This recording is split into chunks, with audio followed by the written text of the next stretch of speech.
Welcome to The Last Word. I'm David Jenkins. He's Chris Popst. And Chris, we did a show a few weeks ago saying that there needed to be a change in the SEMO program. And so how do you feel costing someone their job? I don't think I'm the reason or you're the reason. I think you're the reason. I don't think... I didn't say. I just said there may be some changes need to be made within the program. I think our overall thing was, hey, there needed to be changes at some point. Now, I do agree. I mean, we agreed that changes should be made. The only thing that shocked me is just the timing of it a little bit, and they actually did it. That's what kind of shocked me. I didn't believe that this year would be the change that Dickie Nutt would go and lose his job now. But I did agree that a change needed to be made. I think the timing is terrible. 10 or what it was 3 weeks after the end of the season. 3 weeks after the end of the season, you fire him. You meet with him, say, well, we may make some changes, and a couple weeks later, you make the change. I think that's terrible on SEMO's part and Allnut's part, the AD. Especially when you look at the girls and they got rid of Ty Morgan Thaler, however you say his name. Morgan Thaler. Not a good coacher. He's that was pretty much guaranteed that he was out. Yeah, exactly. I mean, with being an NCAA investigation, you've never been to an OVC tournament. You've got a terrible record. I mean, why would he keep him? But you wait for 3 weeks to get rid of him. I'm one of those guys. It doesn't. To me, it doesn't. It doesn't matter. It's a little peculiar, but it is. But I think it doesn't matter to me. It's hard to recruit. Because you're behind in the process of finding a coach now. And so if you're waiting until end of April, then what kind of new recruits you're going to get? So the timing wise, I'm not happy with. But as far as them making the move, I think it was warranted. I think the program had not improved, and he kept saying, Coach Nutt kept saying that this was his most talented group. Yet they finished 13-17, if I'm not mistaken. They only had 2 winning seasons. And they did not seem to be climbing. I know that I heard you were okay. We had the lead in like 11 games that we ended up losing or something like that. Well, you didn't win those games, and that's I know that's a positive step as you're looking to rebuild. I think. But he's had 6 years to rebuild this program. And I know he started off rough with the program. And like we've mentioned, he did his job of getting the program out of the cellar as far as the muckness that they were in before him. And that's commendable. But on the court, progress was not made. And I commend Allnut for cleaning house. I really do. I think he's shown that he's not going to put up with a lot of stuff, and he wants a winner on the court and the field, and he's doing that. Yeah, it's definitely something that needs to be done. But at the same time, and I'm not one to blame budget on anything. The budget is not the reason that they're going 13-17. I think the budget needs to be increased. If you want to tell these coaches, okay, you have to win, well then put your money where your mouth is and put a little bit. I'm not saying they have to be the #1 school in OVC as far as budget, but give some money. Give a little bit more money.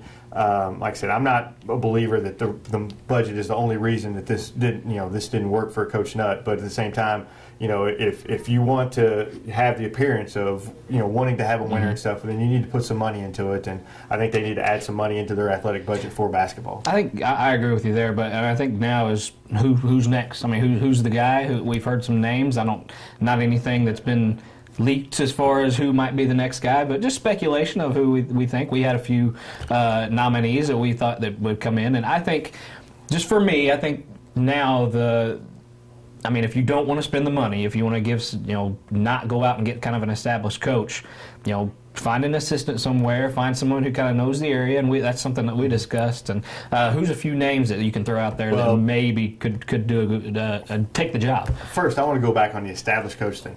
Do not do that. If you look at the last 3 coaches, Gary Garner, Scott Edgar, and Dickie Nutt, all established coaches who were came in and they ended up being mediocre.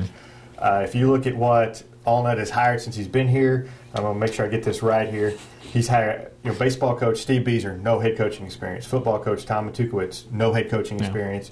Tennis, no head coaching experience for the new tennis coach. And then the softball coach had 5 years of experience. So he tends to go to assistants that are up and coming, which I think he needs to do. I think that's a great idea. I think that's what the way he needs to go. Anthony Bean is my choice. I've said it before here. He grew up in Bernie. He coached at SEMO for a while. He coached in St. Louis. He's coached in up in Illinois. He's at SIU right now. Has ties to the area. Can recruit St. Louis. He can always hire somebody that can help recruit Memphis. I think he would be a perfect hire. If not him, maybe Corey Gibson, Sikeston grad.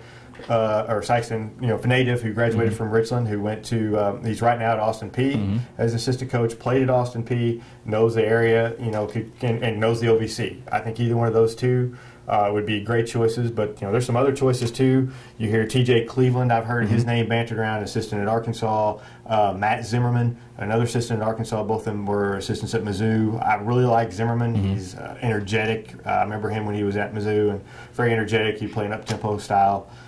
Any of those, not a high school coach, as some of I've seen. Some, if you're thinking it should be a high school coach, please stop watching basketball. It's just. I'm going to give you the list of people. I'm going to give you the list of people that have coached high school basketball and made the transition to Division I. That's it. That's the list. 0.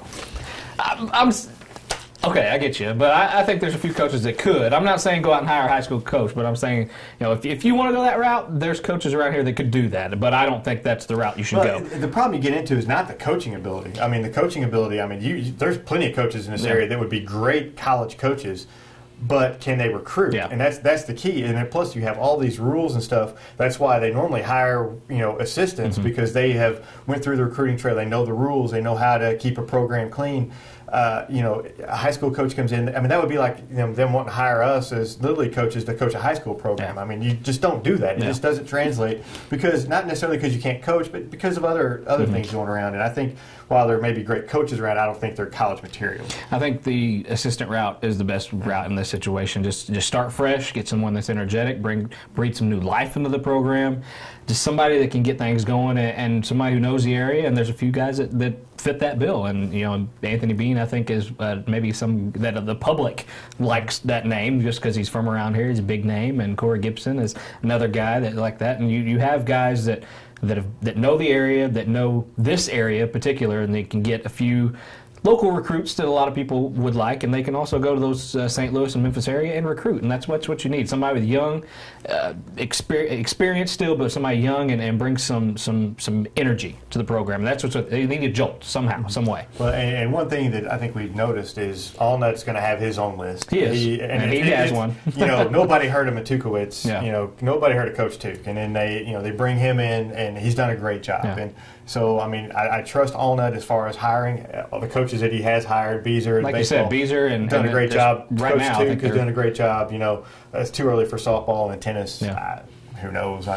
Tennis isn't a sport that's really... Baseball team is just tearing the cover off the ball, beating teams left and right. Matukowicz had a very good first year, and like you said, just excitement in the program. You're excited to see what will happen. And if he brings in that kind of hire for the basketball program, I'll be ecstatic. Exactly. And it doesn't. While I'd like to see an Anthony Bean or a Corey Gibson, anybody that would bring in excitement to the program. I like a younger guy who's going to bring in some excitement. And one thing about it, how much are they going to be able to pay? Because you look at, right now they're paying 3 coaches. They're still paying Tony Samuel, Dickie Nutt, and this Ty, whatever his name is, whatever. They're not paying him much, thank goodness. But at least Dickie Nutt, they're paying him $93,000, and Tony Samuel over $145,000. So it's there's still a lot of money that's going out to coaches that. And that's why we kind of lean towards you can't really go out and get an established coach because probably won't be able to afford him right now. Established coach, Ron Shoemate. You had to bring up Shoemate. I'm a huge Shoemate fan. I'm a huge Shoemate fan, and he won, by God. Yeah, he did. He won on the court, but hey, what else? He got in a little trouble off the court at the very end. But that was he wasn't winning then either. So it wasn't his fault. I'm sure it was someone else's fault. Oh. Yeah, that's why he got canned. Hey, win or win, baby. Win or win. Yeah. Just stay off Shoemate. Come on, bring back Shoemate. No. Anyway, basketball season's over with. We got spring sports rolling. We got baseball. We got all kinds of good stuff. Kelly, girls soccer got their first win. I got to throw that out there a little bit. First, congratulations, varsity. Yeah. Soccer, not huge around here, especially the girls, but. Getting some new girl programs. Kelly's in a new program. This is her first year in existence, I guess, for a varsity. I think they played some JV. They played 2 years JV, I believe. And again, they're kind of doing things the way the football team did. You kind of build a JV, then you head into varsity. And so they've already, they're 1-1, if I'm not mistaken. That's a pretty. 1-2. 1-2, I believe. Yeah, 1-2. Yeah, Like that. they're they were No, 1-1. 1-1. You're right. You're right. But they lost to Sykeston, I do know. So they but they competed from what I understand. It wasn't just a complete blowout. So Sykeston has a really good girls program. So it's good to see Kelly kind of building up. And you hear rumors that other schools are going to be trying to get a girls program here in the future, and you kind of wait to see what's going to happen there. Baseball, Jinx. I know it's your favorite sport. You love some baseball, getting outside and doing some baseball and love it. Yeah, just love it. I mean, we have some teams that can do some damage as far as that goes. Sykes, and they move up to that Class 5. I'm not sure if that's not the best thing for them, to be honest with you. You don't have to deal with Notre Dame. You don't have to deal with Notre Dame. Dexter and Kennett, who's given them problems in the past, and they're kind of in a transition of having some younger guys kind of meet some of their older guys. They lost some pitching last year. Like I said, I think Class 5, even though you go up to the highest class, you got Jackson, you got Cape, you got Poplar Bluff to deal with, who's going to be very good. Hillsboro, Farmington, and I think maybe that's it. But anyway, like I said, I think that might be the best move for them, even though they're getting up to the big boys. I think the only problem with Sykeston is that, do they have the pitching depth to win a tournament? They're going to have to find some pitchers between now and May, which they can easily do. Yeah. But, right now, just looking at them from, I haven't seen much, but, I don't see a lot of pitching depth. Yeah, and that's the problem. That's what Sheeter said, is that just finding that number 2 guy. They don't have a number 2 guy yet. Jacob Clark's their number 1. As far as finding anyone else, it's going to be kind of a platoon type situation where they throw 2 innings and whatnot. And they've won that way in the past, but, the last few years they've kind of had a couple of established pitchers, and I think they're going to have to play a little more small ball than what they're used to kind of win, score a lot of runs, kind of get some offense going. But I think I think Sykes will be okay. Notre Dame, I think, is probably the cream of the crop in the area. From what I understand, Poplar Bluff is going to be a good team this year.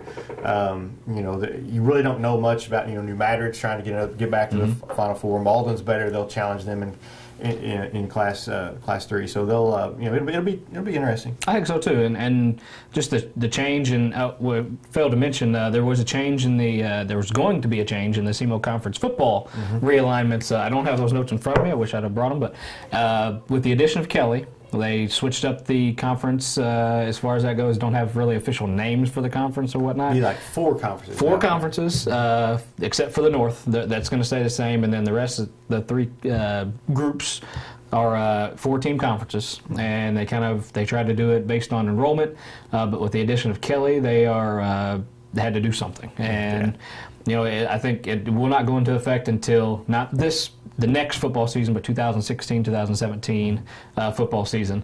So it's interesting to me, I think, because it doesn't really change much. It really doesn't, but just the addition of Kelly, who, under my impression when they started, did not want to be as far as the conference, but they're now in the conference, and I think this is going to be very interesting. I think if you're Kelly, you need to get into a conference, I think especially in football, just to help you schedule games. If nothing else, I mean, you're going to be playing in the SEMO conference. You're going to be playing teams that are close to your size anyway. So I think in the long run, it's a good thing for them. I think it's a good thing to kind of split up the conferences a little bit and give them a fresh look. And I think a lot of the teams, like I said, they're not major changes in any of them.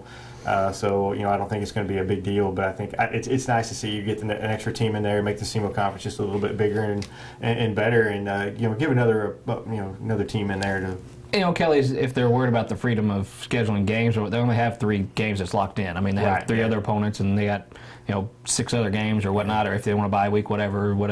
They still have the freedom to schedule who they want, and like I said, it's better that way. I think just give them an identity, give something, establish rivalry, stuff like that. And from what I've seen, Kelly's going to be fine. They're going to be okay. I mean, they won games this year against SEMO conference teams. I don't know why they'd be afraid to worry about playing them.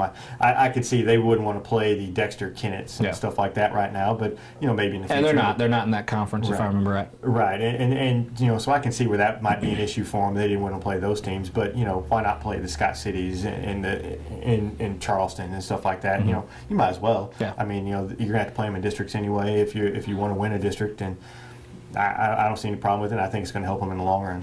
I think the weather's played a bit of a part as far as a slow run in baseball, but hopefully the weather will stay nice. Of course, we have almost snow, I think, Saturday coming up.